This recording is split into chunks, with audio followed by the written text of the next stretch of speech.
On a beau chercher, analyser, décortiquer, certaines choses nous échappent complètement. Des événements, des objets qui semblent se moquer de notre logique, qui se tiennent juste là, à la limite de ce qu'on peut comprendre. Et si la science, finalement, avait-elle aussi ses angles morts? Et attention, ce n'est pas juste une impression.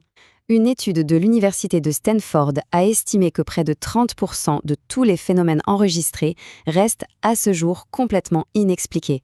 C'est énorme, c'est presque un tiers de la réalité qui nous passe sous le nez. C'est exactement cette question qui va être notre fil rouge. On va se pencher sur 3 dossiers, 3 énigmes bien réelles, documentées, qui continuent de donner des mots de tête aux experts. Alors c'est parti, on ouvre le premier dossier.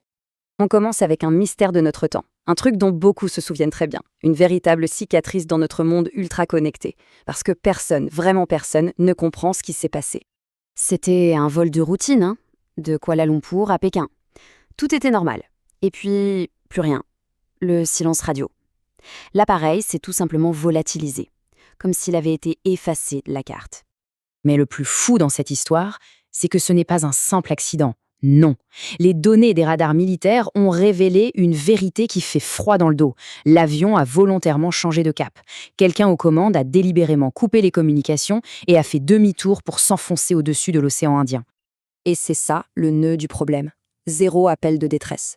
Pas de débris concluants après des recherches massives. Et les boîtes noires censées tout enregistrer, introuvables. On a un avion de ligne entier qui s'est évaporé à l'ère du GPS et des satellites, laissant un vide immense et des centaines de questions. Allez, on quitte notre atmosphère pour monter un peu plus haut, en orbite. Et là, un autre mystère, beaucoup plus ancien cette fois, nous observe peut-être depuis des décennies, ou bien plus longtemps encore. Imaginez la scène, on est en 1960, en pleine guerre froide. Les radars militaires américains captent un truc, un objet non identifié en orbite polaire. Le problème ? À cette époque, ni les États-Unis ni les Soviétiques n'avaient la technologie pour placer un satellite sur une telle orbite. Alors, c'était quoi ? Alors là, ça devient intéressant. D'un côté, on a l'explication officielle, assez simple, c'est un débris, une couverture thermique perdue par des astronautes en 1998. Sauf que, ça ne colle pas.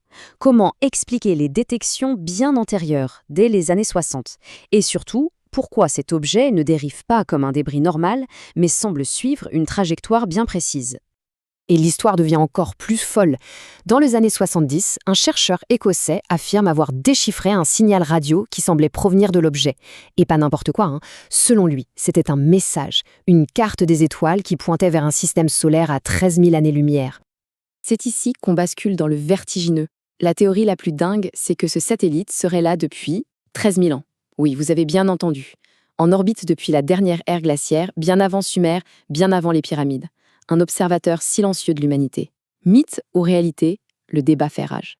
Bon, on redescend sur Terre pour le dernier dossier. Mais attention, on va plonger dans un passé si profond, si lointain, qu'il défie tout ce qu'on pense savoir sur l'histoire de notre planète. On est en Russie en 1999.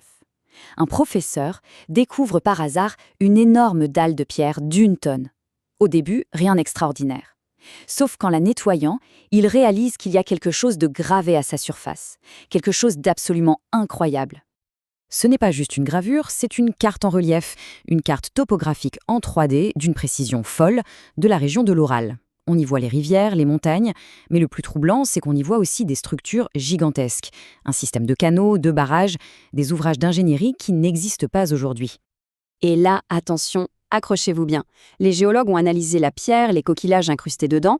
Leur verdict, la pierre a 120 millions d'années. Non, ce n'est pas une erreur de frappe. 120 millions d'années. En plein milieu du règne des dinosaures, la question est simple, mais elle donne le vertige. Qui avait la technologie pour avoir une vue aérienne quasi satellitaire et les outils pour graver cette carte avec une telle précision, à une époque où l'être humain n'était même pas une ébauche dans l'évolution ? Alors, on a un avion qui se volatilise, un objet non identifié en orbite depuis peut-être des millénaires et une carte gravée avant l'humanité. Qu'est-ce qu'on fait de tout ça ? Chacun de ces dossiers vient fracasser nos certitudes. Le MH370 nous rappelle la fragilité de notre maîtrise technologique. Le Black Knight questionne notre solitude dans l'univers. Et la pierre de Dashka, elle pulvérise carrément toute notre chronologie de l'intelligence sur Terre. Et il faut bien comprendre une chose, ce ne sont pas des légendes ou des contes de fées. On parle d'événements documentés, d'objets physiques qu'on peut toucher, de données radar, des faits bien réels que la science, pour l'instant, est incapable d'expliquer de façon satisfaisante.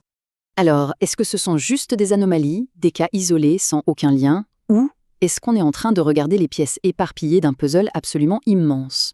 Une réalité beaucoup plus complexe et plus étrange que ce qu'on nous a appris. La question reste ouverte.